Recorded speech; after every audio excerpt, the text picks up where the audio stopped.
Bertemu kembali di video Fashion History bersama saya Fai atau Fairusinta.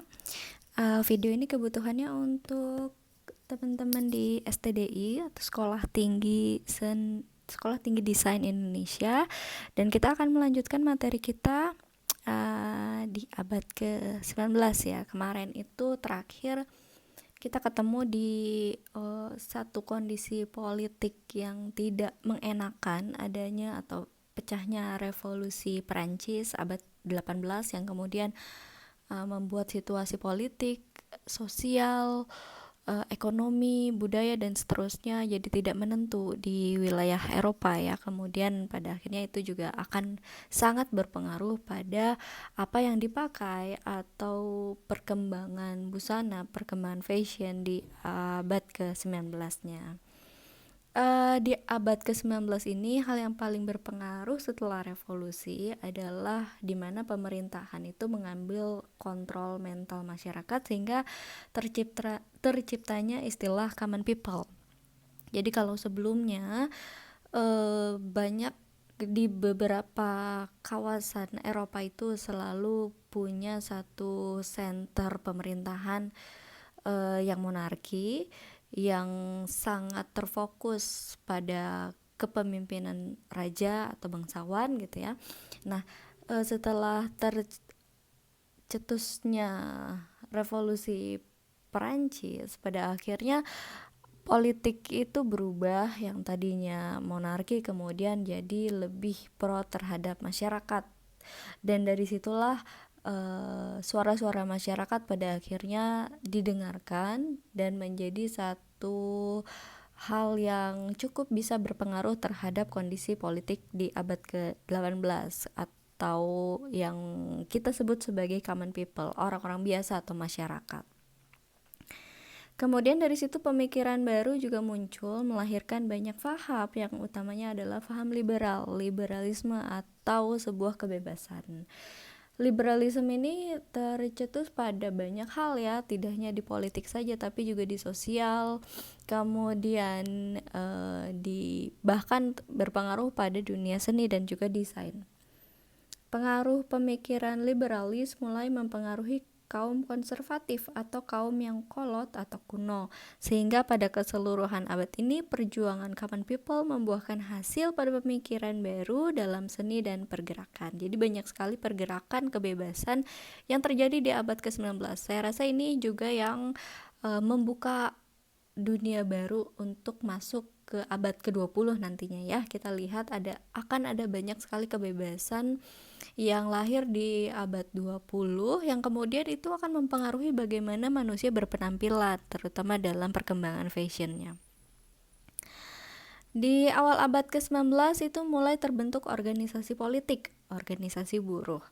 Perempuan juga mulai sadar akan anti perbudakan. Jadi kalau sebelumnya istilah perbudakan itu sangat common gitu ya, sangat biasa menjadi budak, tapi di abad ke-19 sebenarnya berganti nama ya, bukan lagi perbudakan tapi lebih ke perburuhan, karena di abad ke-19 ini juga adalah lahirnya revolusi industri di mana pekerjaan itu dibuka sebebas-bebasnya.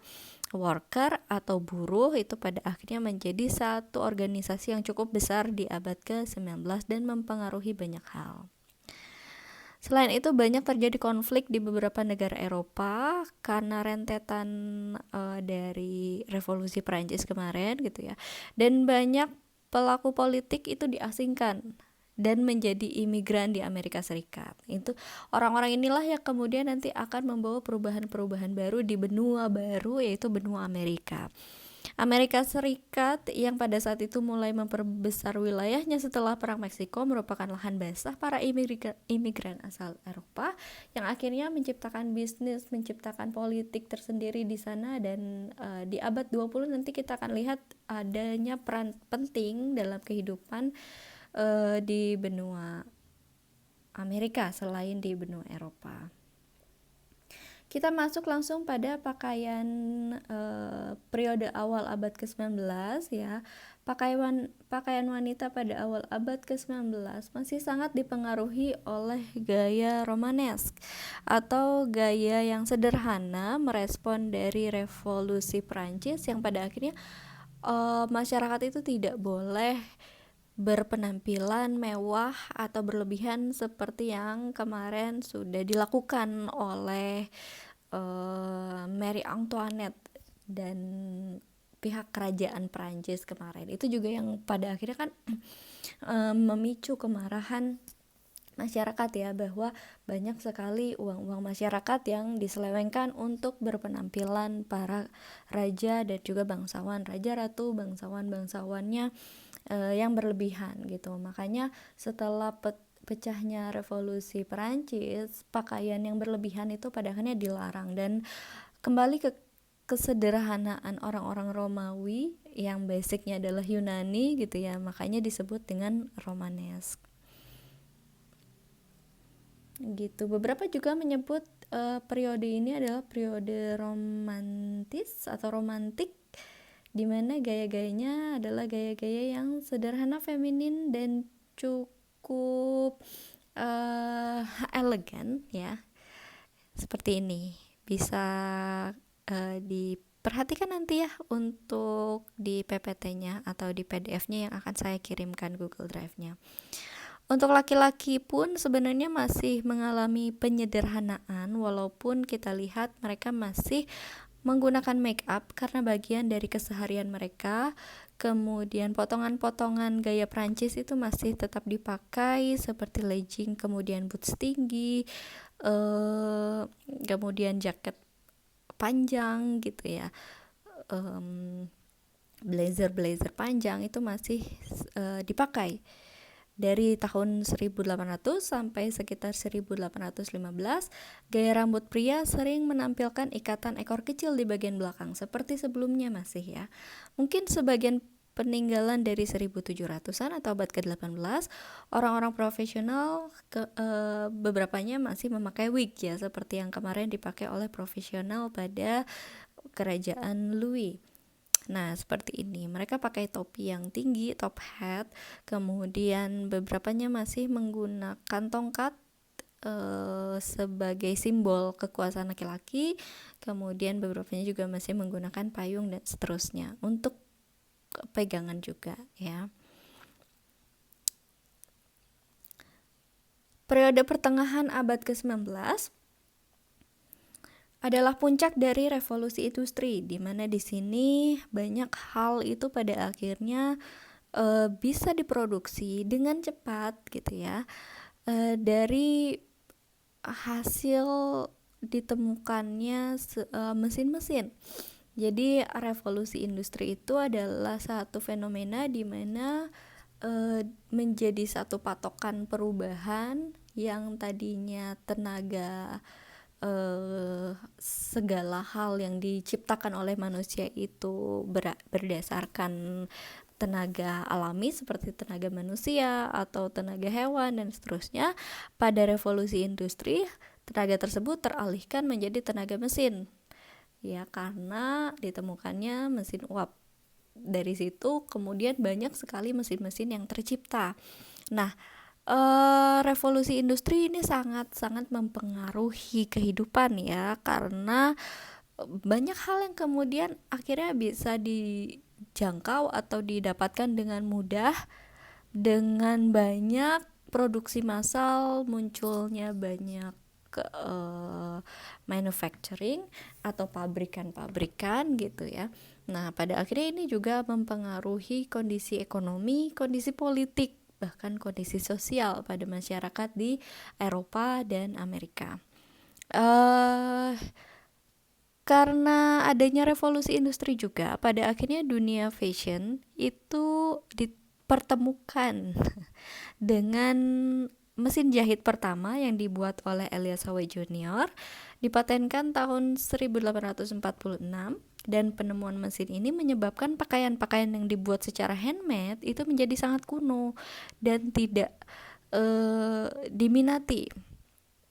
Sejak adanya mesin jahit ini, ya, pakaian yang dijahit dengan mesin jahit, dengan jahitan yang rapih, kemudian pola yang sama, dan pengerjaan yang cepat, kemudian harga jual yang lebih murah gitu ya, akhirnya menjadi barang yang sangat-sangat diminati oleh masyarakat, sehingga pakaian-pakaian yang masih dijahit secara manual itu menjadi pakaian yang kuno dan tidak atau kurang diminati. Kemajuan industri di Eropa juga Amerika, serta perserikatan buruh yang semakin banyak pada akhirnya menciptakan sistem kapitalisme, ya. Kita tidak akan banyak membahas kapitalisme di video ini. Kalau di kelas sih nggak apa-apa kita bahas sedikit gitu ya, tapi kalau di video mungkin akan terlalu panjang durasinya. Pada abad ini, majalah khusus perempuan pertama diterbitkan di Amerika mulai pada tahun 1830. Dan inilah pengaruh terbesar pada keseluruhan gaya pakaian pada abad ke-19. Jadi begitu berpengaruhnya sebuah informasi, ya.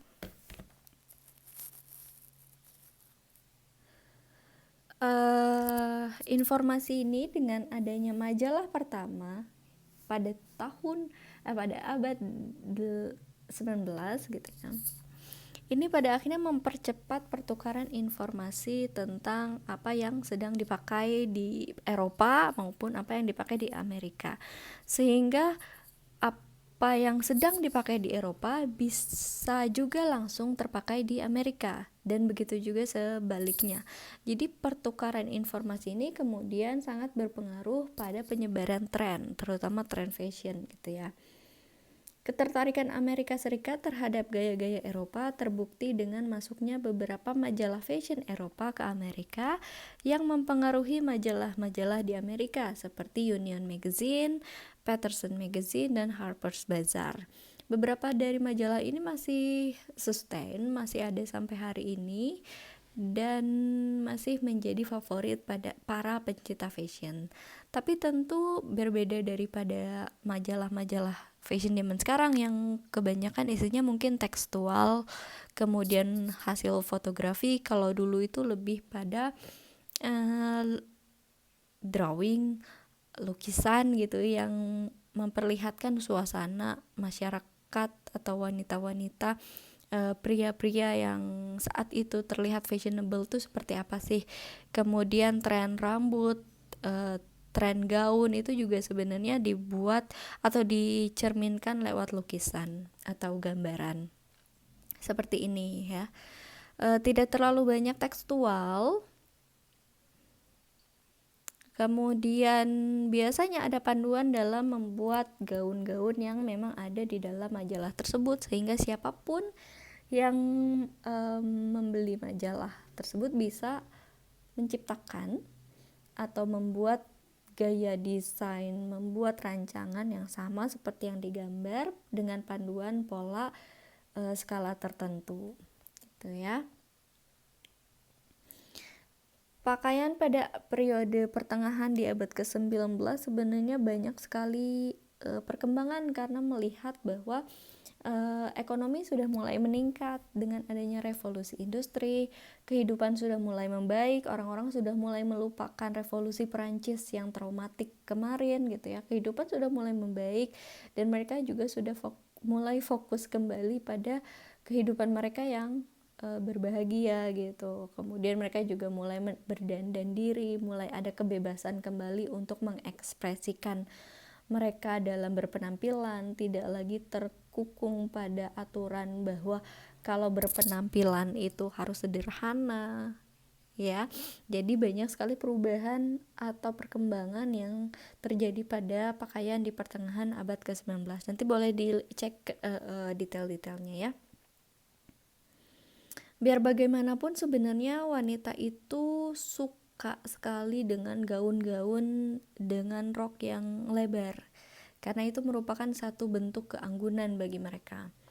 Makanya kemarin di abad ke-18 perempuan, wanita-wanita itu menggunakan pinner atau pinggul palsu untuk melebarkan gaunnya, sebuah bantalan yang dipakai di pinggul gitu ya, untuk membuat gaun mereka lebih mekar ke kanan dan ke kiri.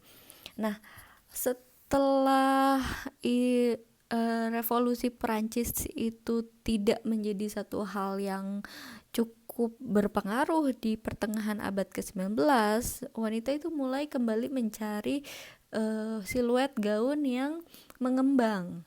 Seperti ini contohnya.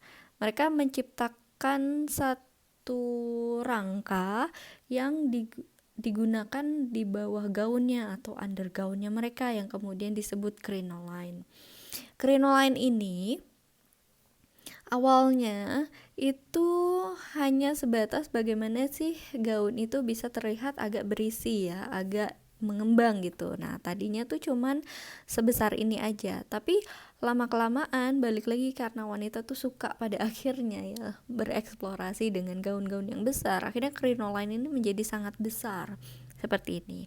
Bedanya dengan pineal atau pinggul palsu. Kalau pinggul palsu itu kan memang bantalan pinggul ya, jadi dia ada di kanan dan kiri pinggul manusia atau pinggul wanita. Sedangkan crinoline ini dia bentuknya membulat seperti kurungan ayam atau sangkar ayam, gitu ya. Materialnya dari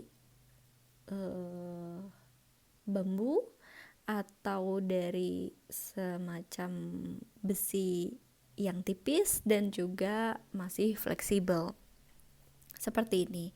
Pada akhirnya crinoline itu menjadi salah satu item yang jadi favorit nih, sehari-hari pun wanita selalu memakai crinoline untuk gaunnya. Ini dipakai di bawah gaun, undergown. Lalu saat gaunnya digunakan, akhirnya si gaunnya itu bagian bawahnya mengembang. Dan karena memang adanya revolusi industri ya, pabrikasi atau manufacturing menjadi hal yang biasa di abad ke-19, jadi crinoline pun akhirnya bisa diproduksi secara massal, secara cepat, dan akhirnya mudah dijangkau atau bisa didapatkan dengan harga yang affordable.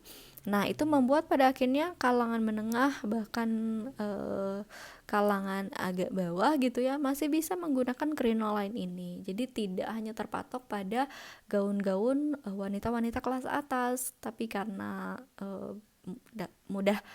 mudah didapatkan, harganya juga terjangkau, pada akhirnya ini bisa dipakai oleh kalangan yang lebih luas.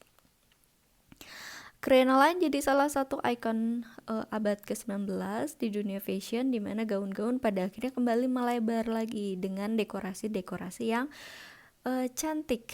Tapi kemudian dalam pemakaian crinoline tidak begitu lama karena memang cantik ya, gaunnya besar sekali. Tapi pada akhirnya dalam kehidupan sehari-hari di mana wanita-wanita kelas menengah itu memakai crinoline pada kehidupan sehari-hari mereka, ada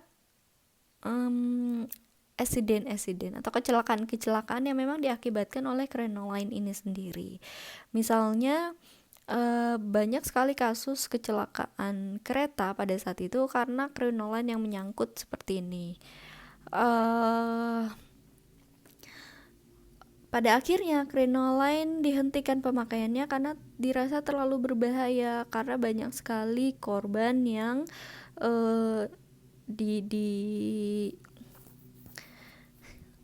banyak sekali korban gara-gara si crinoline ini yang nyangkut di tram lah, yang nyangkut di kereta lah, yang nyangkut di pintu kecil lah, dan seterusnya ya. Karena gini, sebelumnya gaun-gaun besar itu selalu digunakan oleh kalangan atas ya, bangsawan atau kerajaan, dimana mereka tuh nggak punya banyak aktivitas sebenarnya. Jadi mereka bebas untuk duduk dimanapun. Di istana itu juga kan pintunya lebar-lebar gitu. Jadi mereka lebih leluasa dalam menggunakan gaun-gaun yang lebar. Tapi saat crinoline atau gaun lebar itu digunakan oleh kalangan menengah, di mana kalangan menengah aktivitasnya lebih banyak, mereka masih harus bekerja, nggak cuman berleha-leha saja gitu ya. Kemudian mereka juga perlu melakukan aktivitas di luar, eh, naik transportasi umum, kemudian rumahnya juga tidak terlalu besar dengan pintu-pintu yang tidak besar. Akhirnya gaun-gaun besar yang mereka sukai, yang mereka favoritkan gitu ya, itu pada akhirnya jadi eh, sesuatu yang menghambat gitu. Dan karena mereka tetap ingin mengikuti, ya pada akhirnya resikonya seperti ini. Itu ya, banyak terjadi kasus-kasus yang memang disebabkan oleh crinoline. Nih, misalnya sangat mengganggu sekali tentu di tempat-tempat umum ya. Kemudian susah juga untuk kalangan menengah saat crinoline ini harus ada di lingkungan umum yang sebenarnya beberapa jalannya mungkin sempit gitu ya. Seperti ini. Bahkan secara sarkastik beberapa ilustrasi memperlihatkan bahwa crinoline ini sangat-sangat mengganggu dan bisa menyebabkan orang-orang juga saat cuaca buruk itu dia jadi bumerang ya, sangat berbahaya gitu. Pada akhirnya si crinoline ini dihentikan, pemakaiannya tidak boleh digunakan lagi untuk kelas menengah ya, walaupun kelas atas masih suka menggunakannya. Seperti ini. Jadi ada di mana crinoline-nya rusak di tengah jalan gitu, dan tentu itu mengganggu sekali. Kemudian di abad ke-19 juga biasanya mereka menggunakan korset ya, tetap masih menggunakan korset, dan ada 4 populer korset di Amerika. Bentuknya seperti ini. Di periode akhir abad ke-19, pengaruh terbesar pemikiran seni pada abad ini memicu pameran pertama industri dan kesenian secara internasional di Crystal Palace, London, 1851, di mana barang-barang kesenian dan mesin-mesin produksi dipamerkan. Konferensi hak perempuan mulai diadakan pada tahun 1852, di mana perempuan mulai mengambil sikap sebagai bagian dari perubahan, bagian dari pemerintahan, bagian dari pekerjaan. Dan disinilah pada akhirnya adanya emansipasi wanita yang kemudian pada tahun 1863 ditetapkan sebagai hari Thanksgiving oleh Abraham Lincoln, Presiden Amerika saat itu, sebagai bentuk rasa syukur terhadap kesetaraan gender atau emansipasi di Amerika Serikat. Gitu. Jadi pada akhirnya perempuan di akhir abad ke-19 punya posisi yang sama, setara, baik itu di sosial, di ranah pekerjaan maupun di ranah politikal. Dari situ nanti di abad ke-19 banyak sekali tokoh-tokoh politik, tokoh sosial, tokoh budaya, tokoh fashion yang kemudian menciptakan perubahan-perubahan besar di abad ke-20.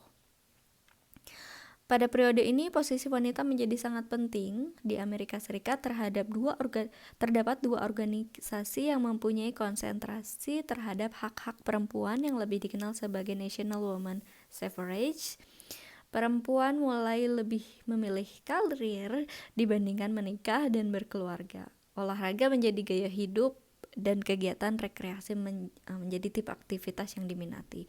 Jadi di sini pada akhirnya yang tadi saya bilang, banyak sekali wanita yang berpengaruh yang memfokuskan diri tidak hanya di urusan domestik rumah tangga. Kemudian mereka juga mulai melakukan apa yang biasa dilakukan oleh kaum pria gitu ya, karena adanya emansipasi.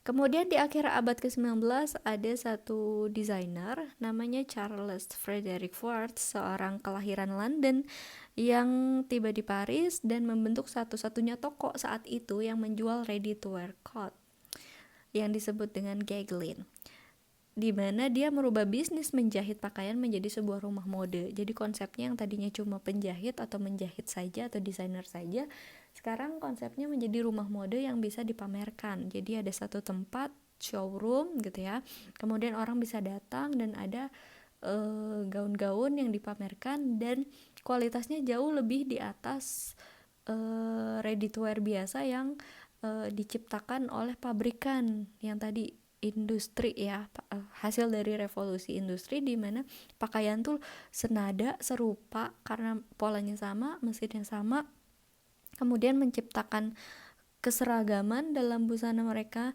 Nah, rumah mode ini menciptakan diferensiasi atau perbedaan yang menarik gitu pada gaun-gaun wanita maupun pakaian-pakaian pria.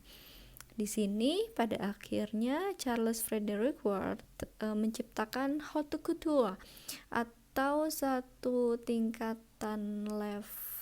level fashion yang punya kualitas, kemudian punya desain yang tinggi, hampir setara dengan karya seni ya. Pada saat itu ini membedakan sekali dari produk pasaran keluaran pabrik gitu. Kemudian Charles Frederick Ward dikenal sebagai the father of haute couture pada saat itu dengan Guerlain-nya. Nah, ini Guerlain pada awal mulanya sebuah showroom di mana para bangsawan, orang-orang kalangan atas biasa datang untuk melihat-lihat dan mencoba gaun-gaun yang dibuat oleh Charles Frederick Ward dan juga teman-teman desainernya. Pada periode ini, wanita mulai mengalami perubahan tata cara berpakaian. Tampil dengan pakaian yang sama pada acara yang berbeda itu merupakan hal yang memalukan. Untuk kalangan menengah ke atas gitu ya, tampil di acara yang sama, di pertemuan, di pesta, di pertemuan politik dan seterusnya, kalau mereka pakai pakaian yang sama, itu adalah hal yang sangat memalukan. Jadi mereka akan terus membeli pakaian-pakaian baru yang cantik gitu ya, untuk tetap tampil fresh dan tampil selalu up to date gitu. Ini adalah bagian dari efek atau dampak dari kapitalisme itu ya, selalu membeli hal-hal tertentu. Di sini adalah fashion. Dan fenomena ini mempengaruhi rumah mode yang melakukan fashion show. Jadi memang salah satu dampak buruk gitu ya dalam kapitalisme, tapi di satu sisi di dunia fashion ini justru jadi satu perkembangan, karena pada akhirnya desainer pada masa itu dituntut untuk selalu menciptakan haute couture atau gaun-gaun kelas tinggi yang bagus, dan mulai di fashion show kan ada show-nya, ada satu acara untuk memperlihatkan gaun-gaun baru yang dikeluarkan pada rumah mode yang pada akhirnya berjamur di daerah Perancis dan juga London gitu. Dan fashion show di sini tidak bisa disamakan dengan fashion show yang kita kenal sekarang dengan catwalk, model dan seterusnya ya. Kalau dulu tuh hanya orang-orang wanita-wanita yang dipakaikan gaun gitu ya, dipakaikan koleksi-koleksi terbaru, kemudian mereka berjalan-jalan gitu di sekitaran rumah mode. Kemudian para bangsawan atau kalangan menengah ke atas itu datang, chit-chat, bersosialisasi dan seterusnya. Kalau ada yang membuat mereka tertarik gaun-gaunnya, mereka akan bilang dan mereka akan memesan gaun tersebut gitu. Jadi fashion show-nya lebih kayak sebuah pertemuan aja. Tapi hal tersebut adalah salah satu acuan di mana pada akhirnya itu jadi hal yang jadi rutin dilakukan ya, dan terbukti 250 busana terjual dalam pembukaan rumah mode The Suez Canal gitu. Ada mungkin terdengar suara azan, gak apa-apa ya.